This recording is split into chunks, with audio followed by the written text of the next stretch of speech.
வணக்கம் விவசாய சொந்தங்களே. காலங்கள் மாறும்போது காட்சிகள் மாறுகின்றன, காட்சிகள் மாறும்போது நாமும் மாறிக்கொள்கின்றோம். ஒரு மாற்றத்திற்கான களம் நமது விவசாய களஞ்சியம். நமது விவசாய களஞ்சியம் சேனலை சப்ஸ்கிரைப் செய்து கொள்ளுங்கள் மக்களே. அப்போ தான் நம்ம போடக்கூடிய ஒவ்வொரு வீடியோவும் உங்களை வந்தடையும்.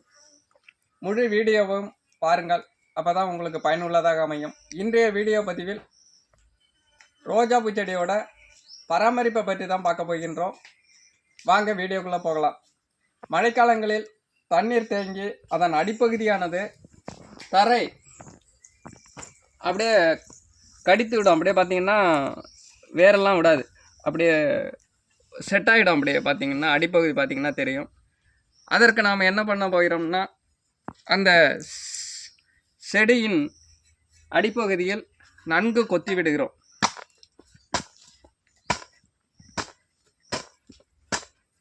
இந்த கடலை செடிக்கு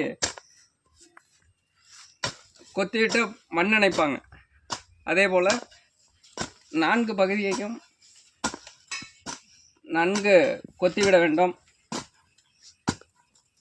ஒரு நாள் வெயிலில் காய வச்சு மறுநாள் உரம் போட்டிங்கன்னா வேரானது துரித வளர்ச்சி அடையும்.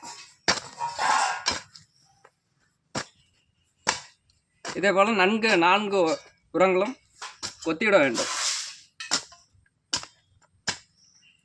அப்போ தான் காற்றோட்டமானது உள் செல்லும், வேரோடும் தன்மை அதிகரிக்கும்.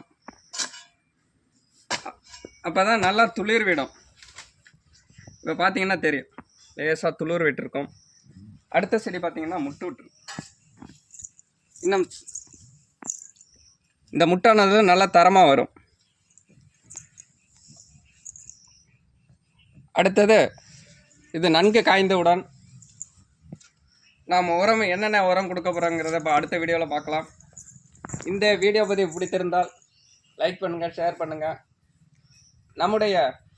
நம்முடைய விவசாய களஞ்சியம் சேனலை சப்ஸ்கிரைப் செய்து கொள்ளுங்கள் மக்களே. அடுத்து முல்லைப்பூ சாகுபடி பற்றி 3 முத்தான வீடியோ பதிவிட்டிருக்கிறோம். அந்த வீடியோவும் பார்த்து பயன்பெறுங்கள். நன்றி விவசாய சொந்தங்களே.